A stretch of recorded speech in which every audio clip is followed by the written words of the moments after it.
experience every moment through our voice. গল্পে খুঁজে পাবে ভালোবাসার স্পর্শ। নির্জনা চুপ হয়ে থাকে, কারণ এইসবের জন্য সে নিজেকেই দায়ী ভাবছে। যদি সে অর্ককে বিয়ে না করতো তবে এইবারের মানুষগুলোর জীবন এত ঝড় আসতো না। নির্জনাকে চুপ থাকতে দেখে অর্ক তাকে জড়িয়ে ধরেই বলে, আমি মনে করেছিলাম তুমি বিহানকে এখনো ভালোবাসো, তাই ওভাবে তোমাকে ডিভোর্সের কথা বলেছিলাম। না হলে তো আমি তোমাকে শুরু থেকেই ভালোবাসি। অর্ককে এক ধাক্কায় সরিয়ে নির্জনা বলে, শুরু থেকে ভালোবাসি মানে? আপনি পাগল ছিলেন না? অর্ক আর নির্জনার কাছ থেকে কিছু লুকাতে চায় না, কারণ সে বুঝে গেছে এখন তাকে আর নির্জনাকে আলাদা করতে রুহান এই সত্যিটাকেও ব্যবহার করতে পারে। তাই সে একটা লম্বা নিঃশ্বাস নিয়ে বলে, হ্যাঁ, আমি পাগল ছিলাম না। ইনফ্যাক্ট গত 15 বছর ধরে আমি পাগলের অভিনয় করে গেছি। জাফর সিদ্দিকীর সাথে পিএম এর বৈঠক চলছে।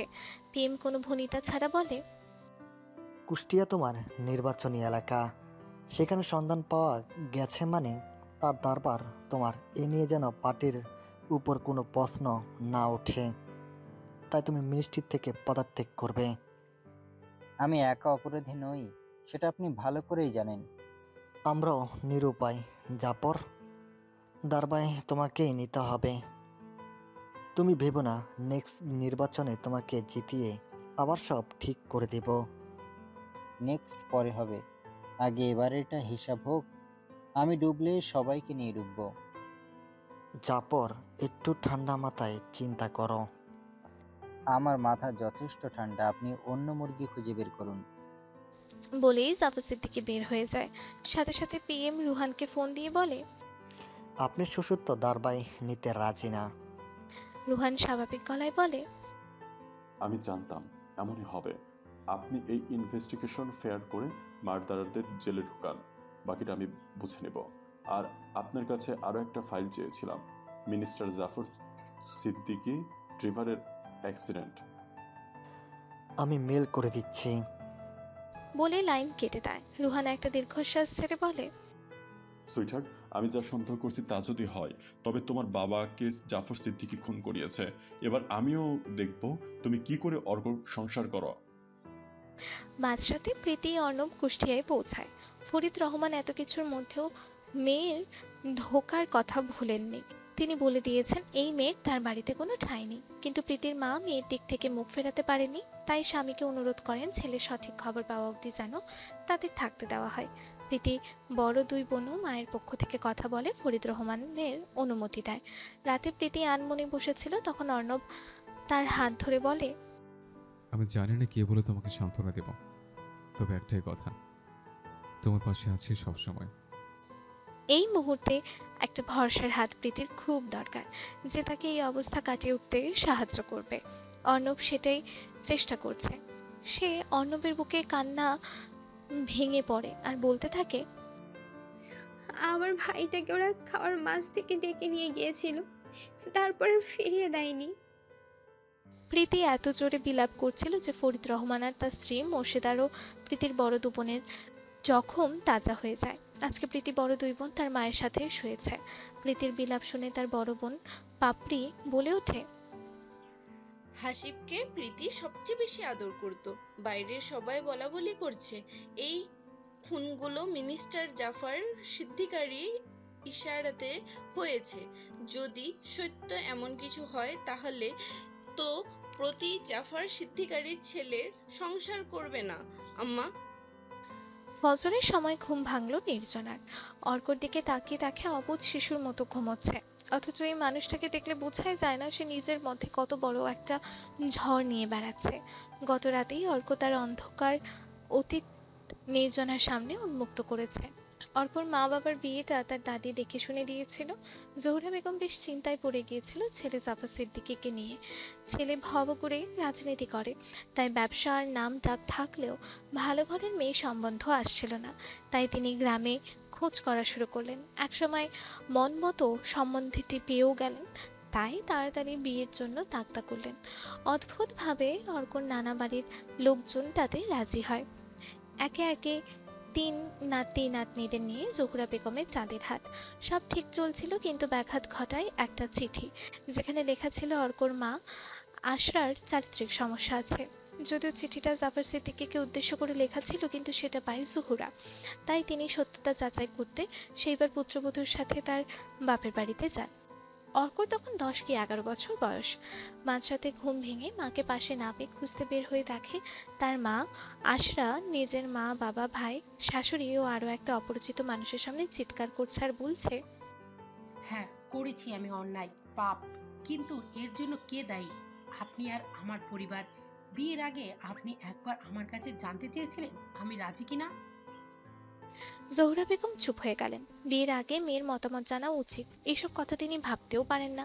এদিকে আশরা থেমে নেই, সে বলেই চলেছে, মা বাবা বড়লোক দেখে বিয়ের জন্য পাগল হয়ে গেল। তাদের নিজের ভালোবাসার কথা জানাতেই তারা এই ছেলের গরিব বলে জেলে পাঠিয়ে দিল। আমাকে তার বাড়ির লোকজন দিয়ে খবর দিল সে মারা গেছে। আর তুমি হোক পালিয়ে ছেলে খেলার বিয়ে, কিন্তু বিয়ে তো ছিল। তুমি জেল থেকে বের হয়ে একবার আমাকে খুঁজে বের করার চেষ্টা না করে আমার চরিত্রের দাগ লাগানোর চেষ্টা করছো। আজকেও জানতে চাইছো না আমি কেমন আছি, তোমার সেই সন্তান কেমন আছে যাকে আমি অন্য কারোর পিতৃ পরিচয়ে জন্ম দিয়েছি। ওই সময়টাতে অর্ক নিতান্তই অবুঝ হলেও একটু বোঝার ক্ষমতা তার ছিল যে তার মা অতি সাংঘাতিক সত্য উন্মোচন করেছেন। তাই তো অপরিচিত লোকটি হাতের বন্দুক ফেলে নিচে বসে যায় আর তার দাদি চিৎকার করে বলতে থাকে, কি এত বড় ধোকা! আমার বাড়িতে বেজানমান বড় হইতেছে। আশরাও দমে যায় না। মুখ সামলে কথা বলবেন, অন্য বেজন্মানা। আমার আর শিহাবের বিয়ে হয়েছিল, তাকে আমি মন থেকে স্বামী হিসেবে মেনেছিলাম। ওর মৃত্যুর খবর না পেলে আমি কখনোই আপনার ছেলেকে বিয়ে করতাম না। আমি আপনার ছেলেকে কোনো দিনও মেনে নিতে পারিনি। অমন আত্মহংকারী আর দাম্ভিক মানুষ কারো স্বামী হওয়ার যোগ্য না। বেশ, তাহলে করতে হবে না তোমাকে আমার ছেলের সংসার। আমি এখনই জাফরকে ফোন করছি। বলেই যেই না জহুরা সিদ্দিকী ল্যান্ডলাইনের দিকে এগিয়ে যাবে, তখনই ঠাস করে বুলেটের আঘাতে তিনি মাটিতে লুটিয়ে পড়ে। গুলি চালিয়ে দিল অর্কন নানা। কেউ কোনো কিছু না বোঝার আগেই তিনি মেয়ের দিকে বন্দুক তাক করে বলে, তুই আমার সারা জীবনের সম্মান ধুলোয় মেশাতে পারিস না। কিন্তু তিনি কিছু করার আগেই শিহাব নামে লোকটি আশরার সামনে এসে দাঁড়িয়ে নিজের বুকে পেতে গুলি নেয়। অন্তিম নিঃশ্বাস নেওয়ার আগেই লোকটি একটা কথাই বলে, আমার ছেলের পিতৃপরিচয় পৃথিবীর কারো সামনে এনো না, তাহলে সে এই সমাজে কোনোদিন মাথা উঁচু করে বাঁচতে পারবে না। শিহাব নামের লোকটির লাশ দেখে আশরার পিতা কিছুটা শান্ত হয়। তিনি মেহেসহ সবাইকে হুঁশিয়ার করে বলে, এইসব কথা যদি পাঁচকান হয় তাহলে সবকটাকে নিজের হাতে মারবো। তখনই তার নজর পড়ে দরজার আড়ালে লুকিয়ে থাকা অর্কর দিকে। ভয়ার্ত চোখে সব ঘটনার নীরব সাক্ষী। শয়তান ভর করলে মানুষের বুদ্ধি বিবেক হারিয়ে ফেলে। আশার বাবা আসগর আলীরও সেই অবস্থা হয়। তিনি হিতাহিত জ্ঞানশূন্য হয়ে অর্কর দিকে বন্দুক তাক করেন। সবাই মিলে তাকে বোঝানোর চেষ্টা করে। আশরা কান্নাকাটি করে বারবার বলেছিল, বাবা, আমার ছেলেটাকে মেরো না, ও কাউকে কিচ্ছু বলবে না। আমি বোঝাবো, ও যদি এসব নিয়ে কথা বলে তবে অর্ণবের ভালো হবে না। কিন্তু আজগর আলী কোনো কথাই শুনতে নারাজ। এক পর্যায়ে অর্ককে বাঁচাতে আশরা তাকে ধাক্কা দেয়। অর্ক অজ্ঞান হয়ে যায়। 6 মাস পর অর্কের যখন জ্ঞান ফিরে আসে তখন সে স্মৃতিহারা। এর কিছুদিন পর অর্ক কিছু কিছু স্মৃতি মনে পড়ে, যাতে তার মনে পড়ে কেউ তার দাদির দিকে বন্দুক তাক করেছে, যা জাফর সিদ্দিকীকে জানালেই তিনি অর্কর মামার বাড়ি কল দেয়। অর্কর নানি অর্কর সাথে দেখা করতে এসে তাকে বোঝায়, তোমার যদি কখনো সব মনে পড়ে তবে চুপ থেকো, এতেই সবার ভালো। তোমার মা নিষ্কলঙ্ক থাকবে। এরপর অর্ক স্মৃতি ফিরে এলো। বড় ভাইয়ের ভালের কথা আর মায়ের চরিত্রে দাগ লাগবে, এই জন্য অর্ক সারা জীবনের মতো পাগলা স্মৃতিহারা হয়ে থাকবে বলে স্থির করলো। নির্জনা অর্ককে প্রশ্ন করলো, তোমার মা আর নানা কিভাবে মারা গিয়েছিল? অর্ক দীর্ঘশ্বাস ছেড়ে উত্তর দিয়েছিল, নানিকে একদিন এই প্রশ্নটা করেছিলাম। তিনি উত্তর দিয়েছিলেন, আমার রক্তাক্ত অবস্থা দেখে মা নিজেকে সামলাতে পারেনি, সে নানাকে গুলি করে। নানাও রাগের বসে মায়ের উপর গুলি চালায়। আমি তোমার অপরাধী, কিন্তু আমার জায়গায় তুমি থাকলে কি করতে নির্জনা? নিজের মাকে চরিত্রহীন বানিয়ে দিতে? সত্যি বলে বড় ভাইকে বাড়ি থেকে বের করে যেতে বাধ্য করতে? আমি পারিনি, তাই তো নীরব হয়ে গেছিলাম। কারণ আমার সবসময় মনে হতো সেদিন আমি সেখানে না গেলে মা বেঁচে থাকতো। তুমি জীবনে আসার আগে ভালো হওয়ার ইচ্ছে ছিল না, কিন্তু এখন নতুন করে বাঁচতে ইচ্ছে করে। একটা মানুষ ছোট বয়স হতে এতটা ত্যাগ স্বীকার করতে পারে তা নির্জনার জানা ছিল না। নির্জনা অজু করে এসে অর্ককে ধীরে ধীরে ডাক দেয়। অর্ক আড়ামোড়া ভাঙলে নির্জনা অর্কর কপালে নিচে ওষ্ঠাধর উষ্ণ স্পর্শ দিয়ে বলে, অজু করে আসুন, একসাথে নামাজ আদায় করে আমাদের বিবাহিত জীবনের নতুন সূচনা করি। আর আল্লাহর কাছে আরশির জন্য দোয়া করি, যাতে ওই শয়তানটার হাত থেকে আপুকে বাঁচানোর একটা উপায় বের করতে পারি। নির্জনার এমন ব্যবহার দেখে অর্ক স্তব্ধ হয়ে যায়। সে বোকার মতো প্রশ্ন করে, তুমি আমাকে ক্ষমা করে দিয়েছো? নির্জনার অবশ্য স্বামীর এই সরলতা ভালোই লাগে। না, আমি আমার হাজবেন্ডকে রক্ষা করেছি, আপনাকে তো আমি চিনি না। বলেই সে উঠতে যাবে, অর্ক তাকে হ্যাচকা টানে বুকের ওপর ফেলে বলে, তোমাকে খুব পবিত্র লাগছে। হুম আর ইনোসেন্টও। হুম কানের কাছে চুলগুলো সরে ফিসফিস করে বলে, I want to ruin your innocence. শুধু নামাজটা শেষ হতে দাও। এরপর ওয়াশরুমের দিকে চলে যায়। নির্জনা একটা শুকনো ঢোক গেলে লজ্জায় তার কান থেকে গরম ধোঁয়া বের হতে থাকে। এই ছেলে এত সহজে এমনভাবে রোমান্টিক কথা বলবে তা তার ধারণার বাইরে। কাক ডাকা ভোরে ঘুম ভাঙে অর্ণবের। তাকিয়ে দেখে প্রীতি আল কোরআন পড়ছে। শেষ কবে সে কাউকে আল কোরআন পড়তে দেখেছিল তা ভুলে গেছে। ফোনটা হাতে নিয়ে ঘর থেকে বের হয়ে যায়। মা মারা যাওয়ার পর বাবার নির্বাচনী কাজ ছাড়া ঢাকার বাইরে আসা হয়নি অর্ণবের। প্রীতিদের বাড়িটা গ্রামও না আবার শহরও না, পৌরসভা এলাকায় কেবল নগরায়নের ছোঁয়া লেগেছে। রাস্তা কোথাও কাঁচা, কোথাও পাকা, কোথাও বা ভাঙা। রাতে প্রীতিদের বাড়ি আসতে একটা ব্রিজ দেখেছিল অর্ণব। প্রীতিদের বাড়ি থেকে পায়ে হেঁটে 15 মিনিটের রাস্তা। তাজা হাওয়ায় সবকিছু গুছিয়ে একবার ভাবতে চায় অর্ণব। তার জীবনের সব কিছু এত হঠকারিতায় সবকিছু ঘটেছে যে সে কোনো কিছুর হিসাব মিলাতে পারছে না। প্রথমে রুহান খন্দকারের নির্জনার এক তরফা প্রেমিক হওয়ার কথা প্রকাশ পাওয়া, পরে অর্কর ভালো হয়ে যাওয়া, তার নিজের বিয়ে, আরশির বিয়ে, এখন আবার প্রীতির ভাইয়ের সন্ধান। অর্ণবের কেন যেন মনে হচ্ছে এসব কিছু কেউ ইচ্ছে করে করছে। নদীর পাশে একটা টং দোকান, ছোট একটা ছেলে বোধহয় দোকানে কাজ করে। সে কেবল ঝাড়ু দিচ্ছে। নদীর ফুরফুরে হাওয়া আসছে। টঙের ওপর বসে অর্ণব একের পর এক সিগারেটে আগুন দিয়ে জীবনের অঙ্কগুলো মেলাতে ব্যস্ত। আমার মেয়ে স্পোকিং পছন্দ করে না। বড় দুই মেয়ে বা পাপড়ির মাও অনেক মানা করলেও কখনো শুনিনি।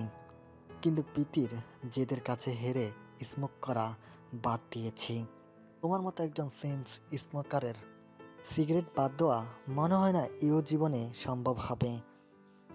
ফরিদ রহমানের কথায় চিন্তার তারাগুলো কেটে গেল অর্ণবের। সে ব্যতিব্যস্ত হয়ে হাতের সিগারেটটা ফেলে পা দিয়ে না নিভিয়ে দেয়। আপনার মেয়ের জন্য সিগারেট কেন? এমন অনেক বদভ্যাসই বাদ দিতে পারবো।